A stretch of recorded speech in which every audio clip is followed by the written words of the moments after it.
When a solar module in the photovoltaic system becomes shaded, the whole string's power output completely collapses. That's what you often hear people saying, and it is claimed that optimizers or microinverters are considered to be the best possible solution.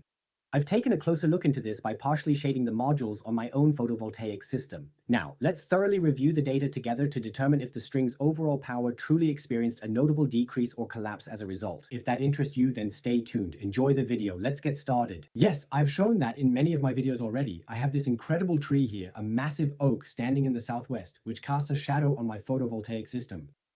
And you often read that if any module within the string is shaded, then the overall performance of the entire string decreases, leading to a reduction in output. And satellite dishes cause problems, chimney shadows cause problems, etc. I happened to have a conversation with Christian Huff from Fronius at a trade fair last summer. He then actually took the time at the trade show to remotely log into my system and thoroughly inspect it. And during our conversation, we delved into Fronius's shade management system. Armed with the insights from that insightful discussion, I returned home and intentionally shaded my solar modules to demonstrate and illustrate to you what's actually happening there. And really pursuing this question, the entire string's performance is significantly reduced if there's any shading occurring. And of course, I want to share the results with you now.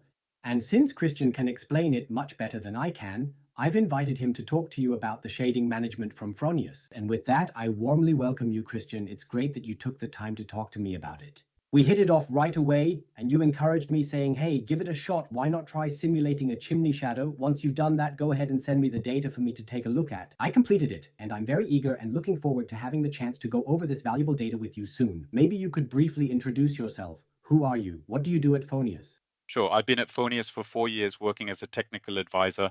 I provide assistance to wholesalers and installers in their regular daily business activities. Yes, and you're genuinely quite knowledgeable about your products, which is why you were able to assist me so promptly and offer some detailed insights on them. I think it's quite exciting for viewers now that we can look at that. I sent you those pictures. Are you interested in having a look? Let's bring up the images for your review. This way we can take a preliminary, thorough, and detailed look at what we're observing and truly understand the ultimate result from the shading in comprehensive detail. Before we start, it's important for the viewers to understand that it was just a regular sunny day without any artificial shade. What can be observed from that? Initially, we have the time displayed normally down here. Then we show the voltage and current because the final power output consists of these elements and we can clearly see the voltage. Rises relatively quickly. That means with the first rays of light, we already have 100% voltage, which in this case is 480 volts. And a little later on, with a slight delay, the current then starts to flow. Naturally, this increases more and more as the amount of sunlight intensifies. Exactly. And here we can clearly see that the entire strand maintains almost the same voltage throughout. In this view, we observe a small suspension bridge, and this is primarily due to the fact that there's an increase in radiation causing a rise in temperature. And such a module works so that the voltage drops slightly. Okay, but that initially doesn't have anything to do with the shadow, it's solely caused by the temperature. Absolutely right. Yes, then we can observe a noticeable drop in the voltage there. That's certainly already being influenced by the shading I'm experiencing here due to the presence of the tree. Exactly. We can clearly see that the inverter detects it operates more efficiently at a different operating point. He removes the shaded modules. The only unfortunate thing is the power simply shuts off and the sun goes down. That's the reason the inverter attempts to optimize at that point. However, the outcome is essentially that the sun eventually sets. He can't really optimize much there, but he tried. Certainly, so I proceeded to climb up onto the roof where I made an attempt to simulate something resembling a chimney by casting a shadow in that very specific area. And at this point, you can now clearly observe whether the entire performance of the string actually collapses completely, which would be due to the partial shading present on the panels. Let's take a deeper look to determine if it's actually happening as often mentioned. A shadow or a shaded module destroys the entire performance of the string. That's nice to see here. We're also starting again with a completely normal day. The tension rises. The entire production line actively participates in the process. Throughout the entire day, the electricity steadily rises. Yet right here, we see something especially unique. The inverter system identified that an alternative and different operating point is indeed more optimal. This implies that the inverter actively managed the bypass diodes of the module, effectively ensuring that the shaded modules are no longer part of the process, since their involvement would lead to a decrease in production efficiency.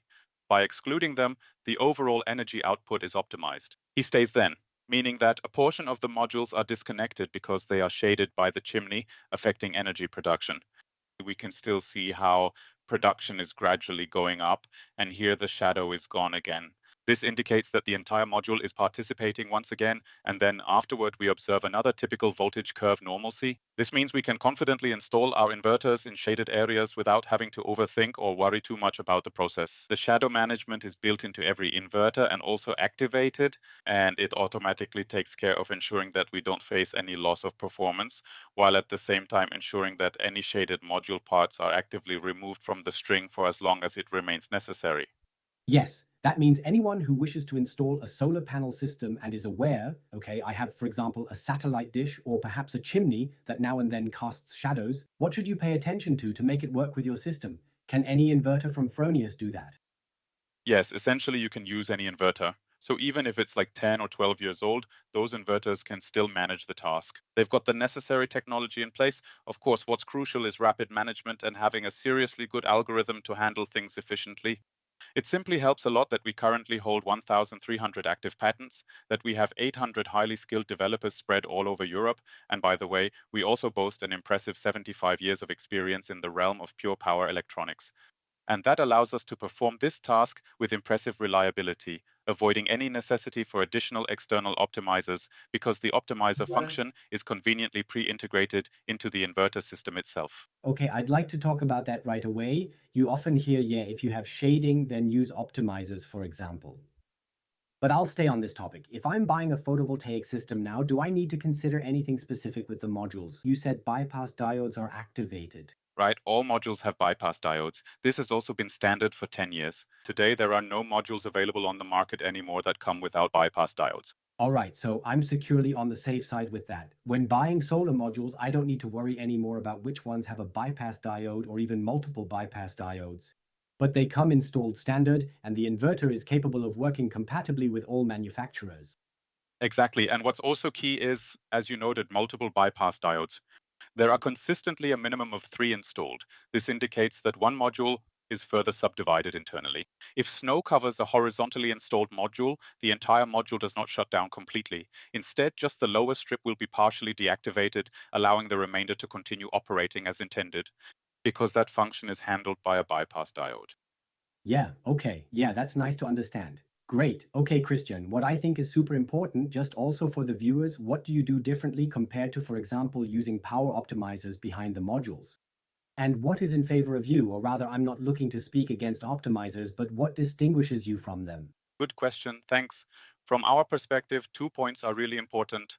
The first point is such a central optimizer on the roof is simply a hardware component. And such a hardware component doesn't achieve 100% efficiency. This essentially means that during operation, there is always a certain amount of energy loss being generated, and especially when there's no shadow present whatsoever. However, if a shadow does occur, the benefit of the optimizer is so significant that it fully compensates for its own disadvantage of power loss. Then that could be just perfectly fine. However, if there's no shadow present at all, I would really want my solar modules to carry out their work completely freely. There are definitely no loss points at all. The inverter with a central optimizer function does not have any kind of power electronics installed on the roof. This means there are simply no losses that can occur at all, absolutely none whatsoever, which ensures that each and every unshaded module has the ability to consistently perform at their absolute full capacity, and in the end, that's what truly matters and makes a difference. And the second point is lifespan. The lifespan of power electronics depends very, very much on the operating temperature. A high operating temperature is just very stressful for electronic components and shortens their lifespan. Is it always the case, or is it more like, maybe perhaps, could it be that exposure to high temperatures might, in fact, potentially shorten the lifespan? That's always the case. We have 75 years of experience in power electronics. Our devices are nearly all equipped with active cooling systems because the objective, specifically when discussing the inverter, is to attain a lifespan of 20 years. Our extensive experience has shown that we require active cooling systems to achieve Okay. this. Such a device avoids the derating. It's significantly more powerful. I get more yield from it. Exactly. And also on the roof in summer, the modules can indeed reach 70 degrees. In the basement, it's around 20 degrees rather than 70. That's where power electronics, such as an inverter, feels significantly more comfortable. And now you have to kind of think about the future. We've talked about over 20 years, how long the inverter lasts. And if, for example, I have a service issue in 20 years, the question arises, how do I access the optimizer that's installed behind the module? In the third row, the fifth module, I really need to consider whether I should organize scaffolding or possibly arrange for something else, like a lifting platform, to effectively perform the necessary service there. And an installation site in the basement is just much more accessible. Therefore, those are the 2 points that, from our perspective, definitely. Let's make the case for our optimizer functions in the inverter and indeed also argue against having optimizers on the roof. Are there situations, however, where you or Fronius would definitively say, look, in certain scenarios, optimizers really do make sense and are the right choice? Yes, there absolutely is. This implies we can perform really well if there's a dormer window, a chimney, or even a satellite dish installed. These are shadows that move slowly and gradually. However, if we imagine having a sound barrier installed with modules and heavy trucks thunder past it non-stop throughout the entire day, then we aren't able to effectively very well manage. That means at the end of the day, utilizing an optimizer would indeed yield more profit. Which, by the way, is also an interesting aspect, because the question always arises, yeah, do I quickly build a module there with the fireplace? Yes, no, it's kind of in the shade then, so it yields less. That's something we can't really influence either. So there's simply shade. The module will have produced less yield by the end of the year. What's really interesting is when there's cloud cover creating diffuse light, the light actually gets refracted through water droplets and appears to come from all directions. And especially when it's cloudy, there's no more shading. Because there's no specific radiation and thus no shadow, but the light wafts very diffusely from top to bottom, and all modules are illuminated simultaneously. When considering electric vehicles, heat pumps, and the increased power demand, especially during winter months.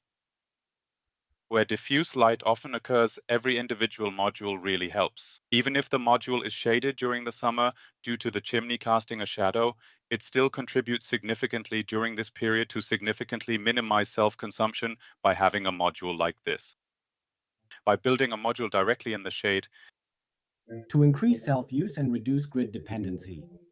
exactly, that's spot on. Those with a heat pump will definitely notice. No matter how big the system is, the electricity just won't be enough. Yes, that's frequently the case. Yeah, then you really need to think about making smart acquisitions. Christian, thank you for sparing your time, and I'm really glad we connected at the fair and got into such an in-depth conversation that I had the chance to try everything out here and actually demonstrate it to you, discuss it with you at this moment. Folks, if you are seeking more detailed information about Fronius, about the entire ecosystem, let's say, and also from Fronius with sector coupling, you can find additional links right below this video. Christian, a heartfelt thanks for dedicating your time, and I'm sending you all warm and sunny greetings. Goodbye. Thank you. Bye.